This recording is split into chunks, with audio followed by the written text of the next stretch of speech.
stream from our immediate church family and our extended church family. We're glad you're here. Hope you had a wonderful week. I want to thank our kids here at Buffalo for the We Miss You, Pastor Marty pictures, and makes us feel good. We're glad. We miss you guys too. And to our church family who worships here with us,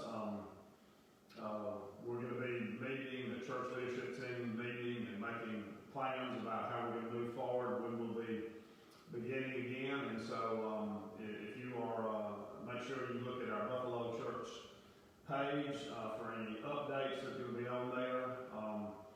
I will tell you that when we come back together, things will not be as they were before. You know, normal as the way we do it is not going to be normal anymore. So there will be things that we're going to have to do and things that we're going to have not to do when we come back together to maintain safety and to obey the guidelines that have been established for us. So we hope you'll understand.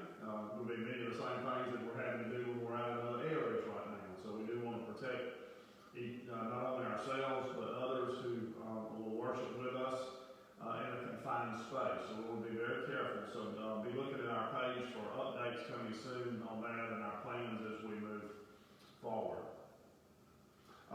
The governor has designated this as National Day of Prayer for those who have worked so tirelessly in our medical area. And so we want to begin this morning with a word of prayer. Father, we do thank you that you have been faithful during this time, this uncertain time. And we want to lift up to you, especially those who work in the medical field, first responders, doctors, nurses, all of those who have worked tirelessly and are still doing that. We lift up the researchers who are searching for medicines and working on vaccines, and pray that you would sustain them. We pray for the leadership of our country, our president, and the task force team, for all the governors, mayors, because we know that things are different among states and even among regions within states. And so we just pray that you would give them great wisdom so that they can direct us in a way that would be safe for all of us. And we're thankful that you're in control. And we pray for them and we pray for us that we would have a spirit of humility during this time, do the things that we should do to protect ourselves and to protect others. We commit them and we commit this service to you. In your name we pray. Amen. All right, we're going to sing Grace Greater Than All Our Sin. If you want to sing along with us, and then Lisa and Earl will be having our special, and then we'll go into the message.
Good words for us to remember in these days of uncertainty, that we are not alone. God is still in control, and He is with us each day. So thank you for reminding us about that. We're going to continue in our series through Jesus' Sermon on the Mount, Don't Just Live, Really Live. And today the topic is going to be how to handle anger. How to handle anger. And we're going to read Matthew chapter 5. We're going to read verses 21 through 26.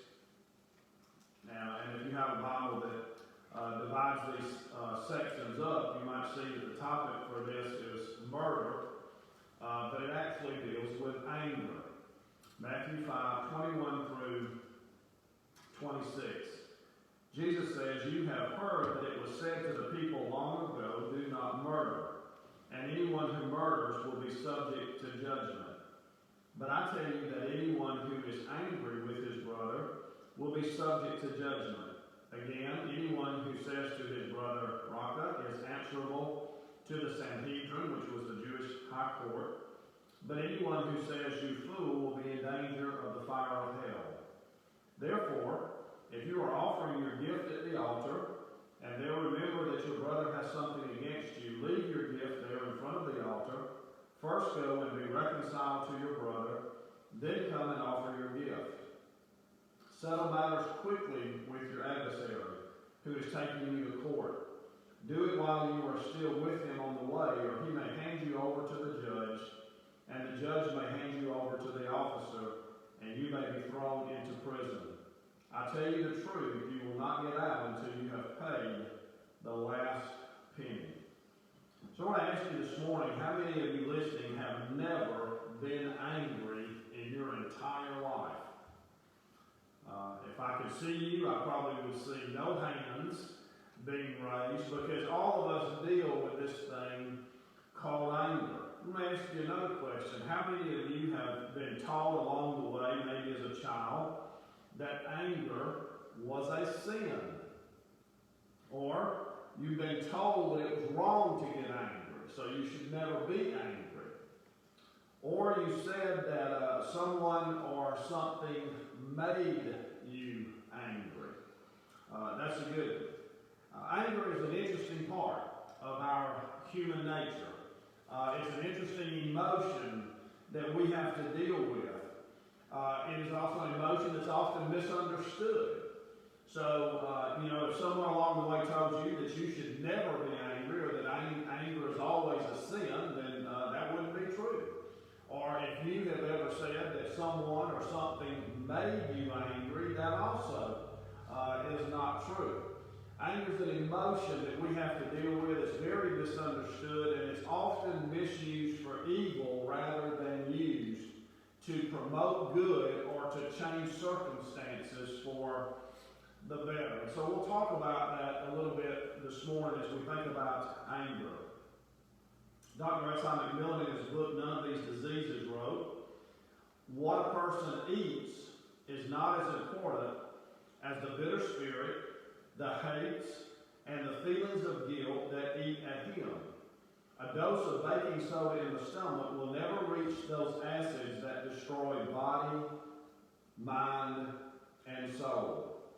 Now, anger is a God-created emotion, right? If we say God had nothing to do with this emotion that we sometimes feel sometimes, then that would mean something greater or someone greater than God is responsible for that, which can't be.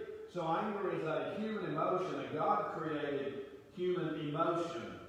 But there is definitely a relationship between wrongly expressed anger, and that's what we're going to talk about. Not just the anger, but wrongly expressed anger and physical things that happen in our body. McMillan again writes, "We've heard people say with clenched teeth, 'I'll get even with that skunk if it's the last thing I ever do.'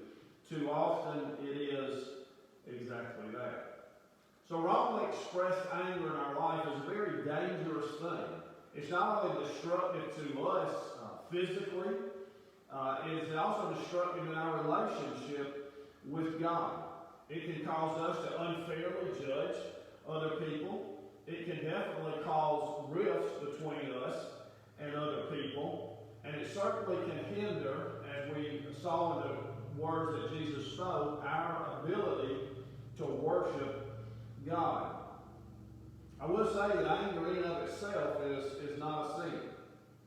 If it was, then we would have to declare that Jesus was a sinner. And he wasn't, because the Bible says there was no sin in him. And had there been any sin in him, then he could not have gone to the cross and been a sacrifice for our sins, because he would have been paying for his own sins. But he paid for our sins, and the Bible portrays and says that he's the sinless Son of God. And so if anger in and of itself is a sin, then we have a problem with what the Bible teaches us. But it's not. Anger in and of itself is not a sin. It's how we express it. It is an emotion created by God, but it's an emotion that if we don't process it real quickly, we'll find ourselves getting into trouble, and we will find ourselves sinning. So as we'll look at later on, Jesus shows us how to express anger without sinning. And so the question is, have we learned to do that same thing in our own life?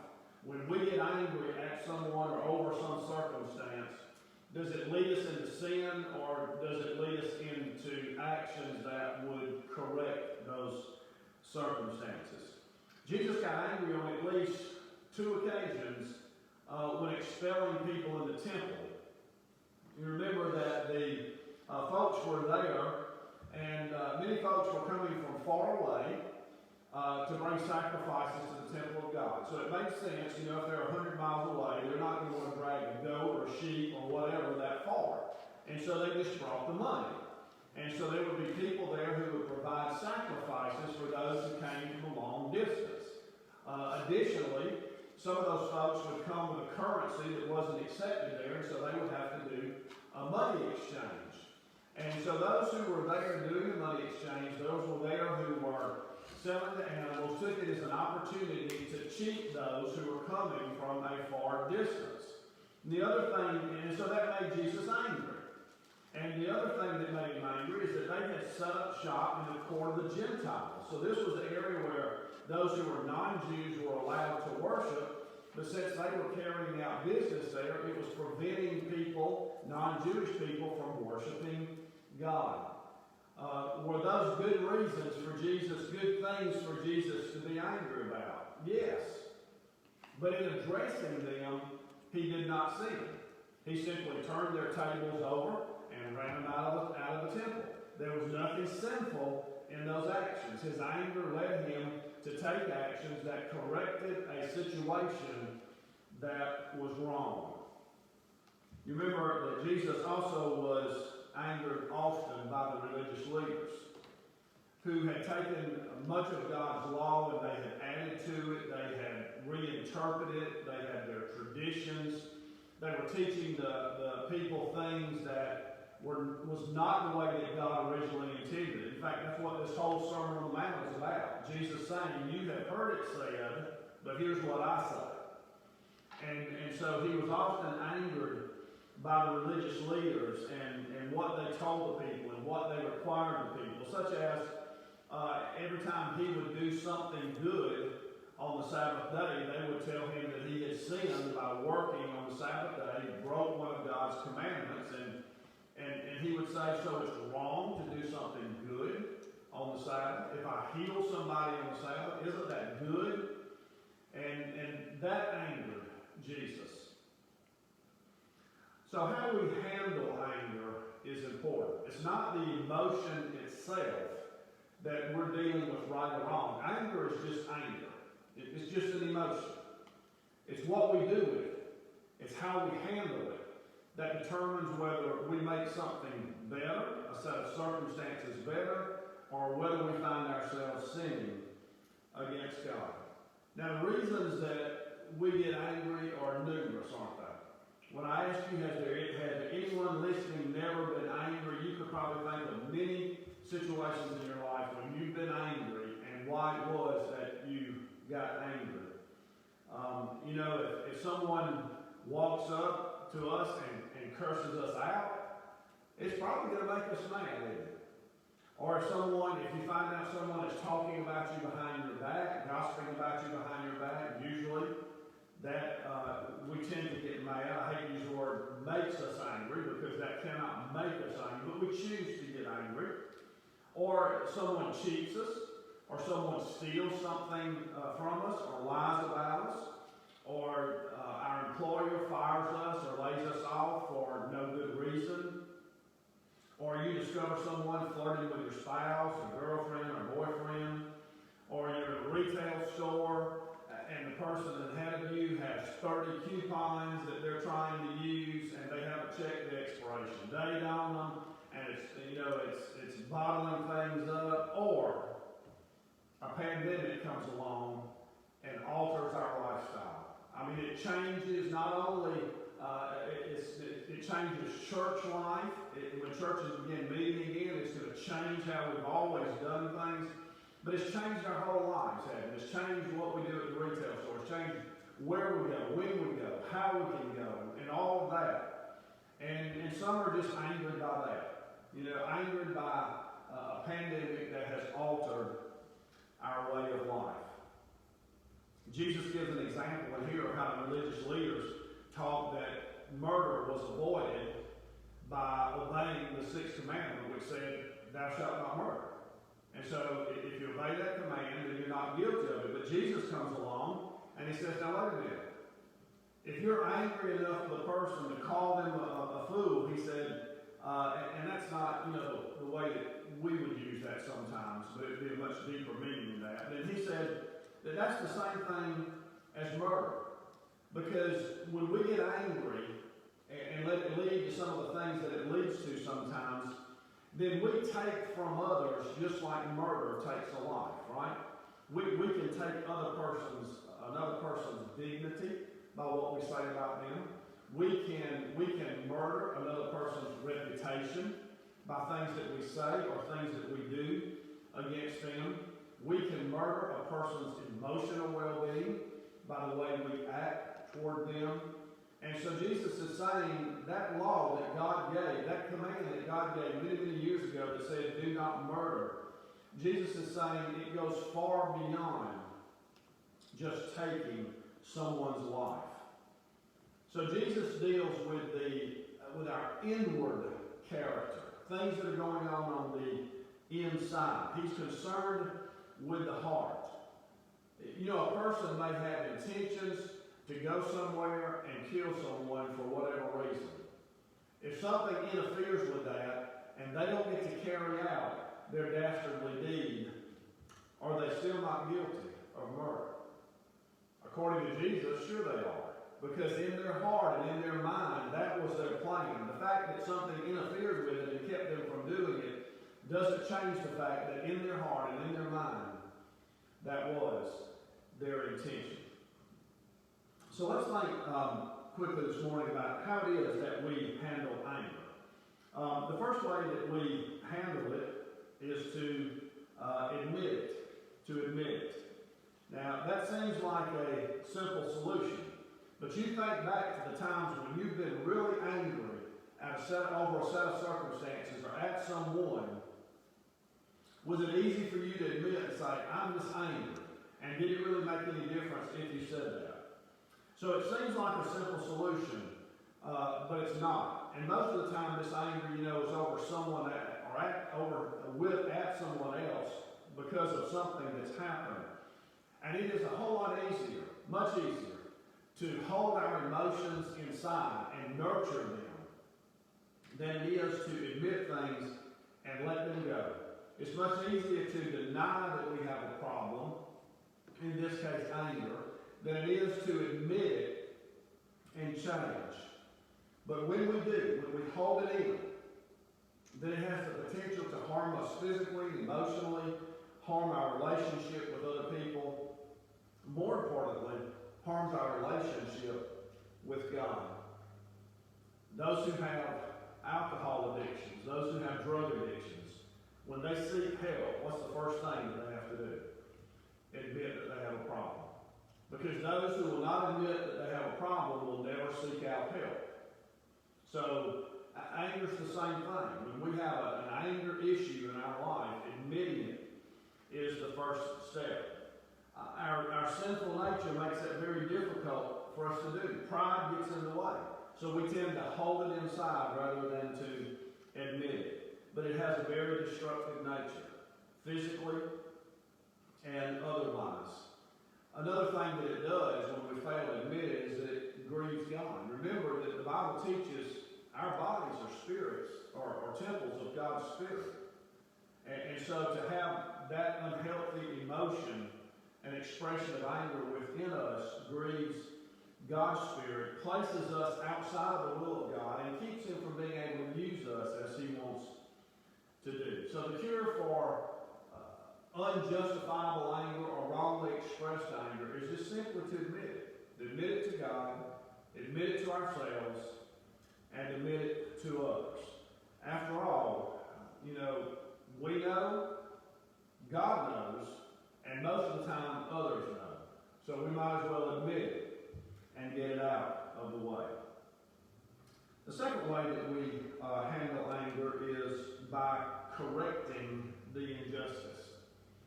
Correcting the injustice. Jesus deals with this also. He says if you're offering your gift at the altar, that would be akin to what we do when we come to church and we worship God. If you're offering your gift at the altar, and you remember that someone has something against you, now that's an interesting twist. It's not that you have something against someone, it's that someone has something against you. Leave your gift there In other words, don't worship. Don't make an attempt at worshiping. First go and be reconciled with that person, and then come and offer your gift. And in Jesus' day, the sacrifices were still being made, and they were acts of atonement for sin. They prefigured the final act of atonement that Christ would make on Calvary's cross. They were acts of atonement designed to cover the guilt of the people, but not take it away.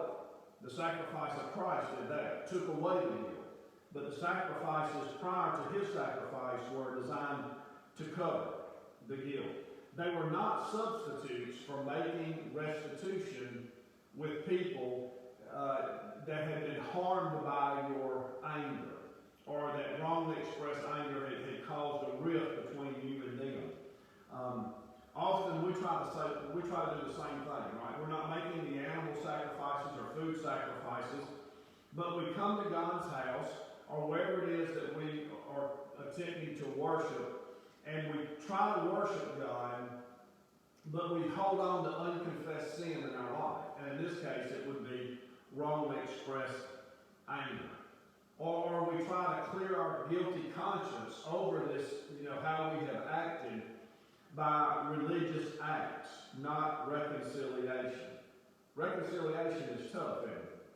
When things are not well between us and another person, when we've expressed anger, maybe they've expressed anger too, it's hard to get beyond that. And sometimes it's not possible. Sometimes reconciliation is not possible. But when it is, we need to correct the injustice.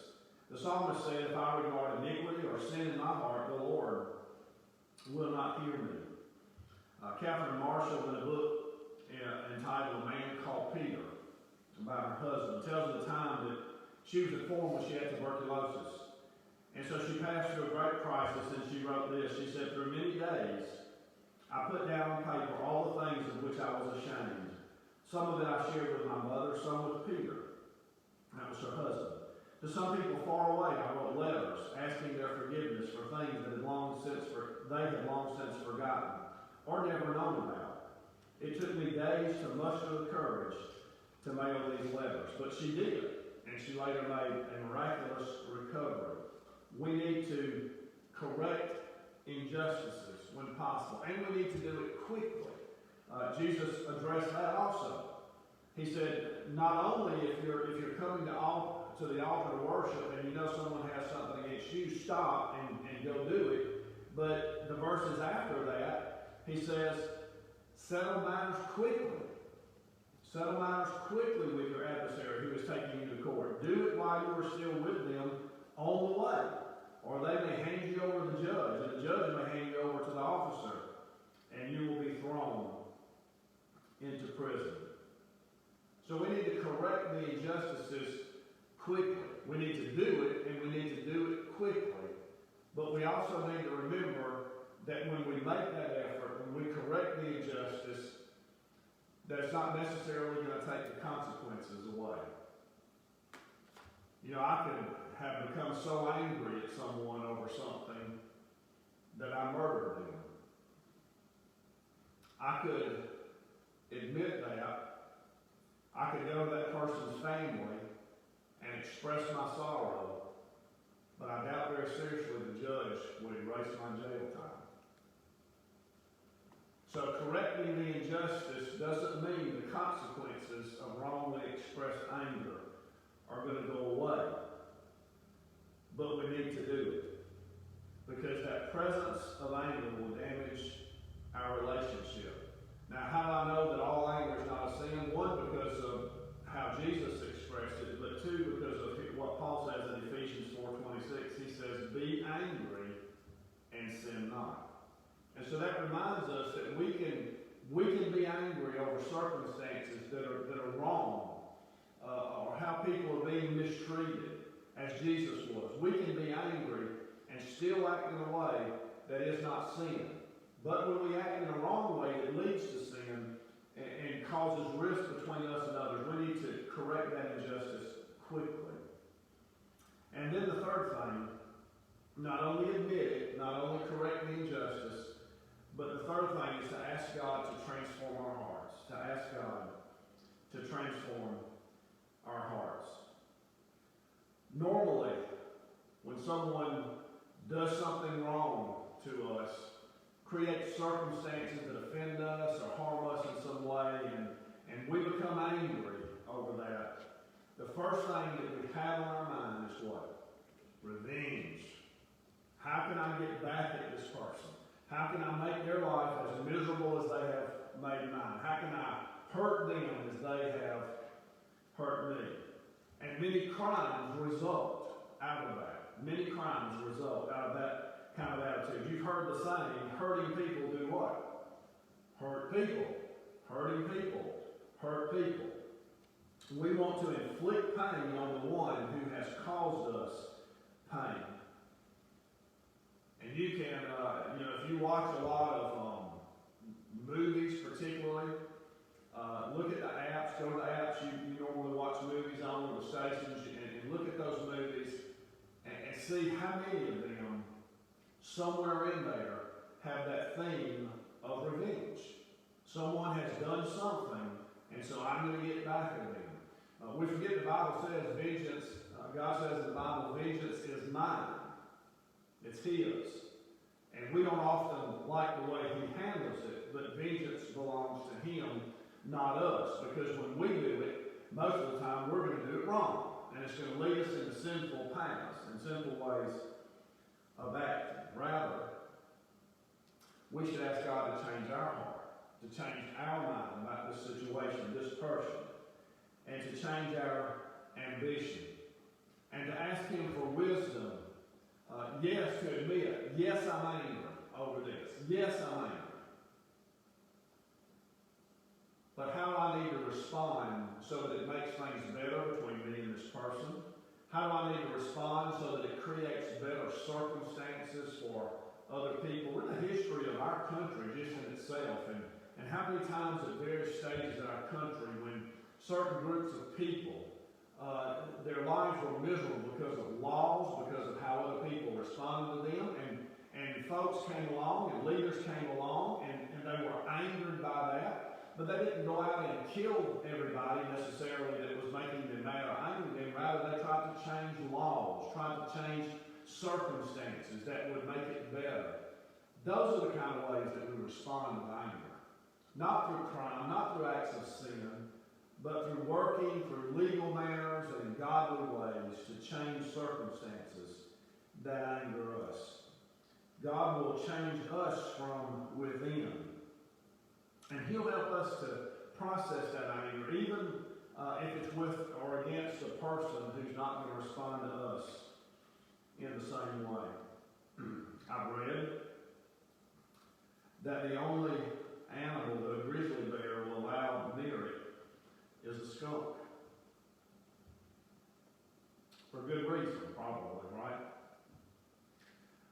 He knows, she knows, the high price that they would pay for getting angry at a skunk who maybe invaded their territory. And obviously, it wouldn't be worth it. And sometimes we just need the common sense of the grizzly bear. When we're in circumstances that we don't appreciate, when folks have done something, things to us that we don't appreciate, just remember, it's not wrong to get angry about it. What makes it a sin is how we process that anger and what we do with it. And when we lash out, when we take matters in our own hands, when we harm others in turn, when we commit crimes, then we cross the line and we commit acts of sin. Rather, God wants to give us wisdom and guidance so that we can follow Jesus' command, but also that we can follow what Paul tells us to do. Be angry, but don't sin. Be angry, but don't sin. So my challenge to you is that when you find yourself in circumstances and you feel that emotion of anger arising, pray for God to give you wisdom to handle that in the right way. Let's bow for prayer. Father, we thank you for the emotions that you have created as a part of our makeup as humans. We know this one as anger is very volatile, very tricky, can often get us into trouble. And so, Father, we pray for great wisdom when we find ourselves around people or in situations where we feel ourselves getting angry, that we would consult you, pray, use the wisdom that you give us to respond in a way that would honor and please you and not lead us down a sinful path. In your name we pray. Amen. God bless you. Hope you have a good week.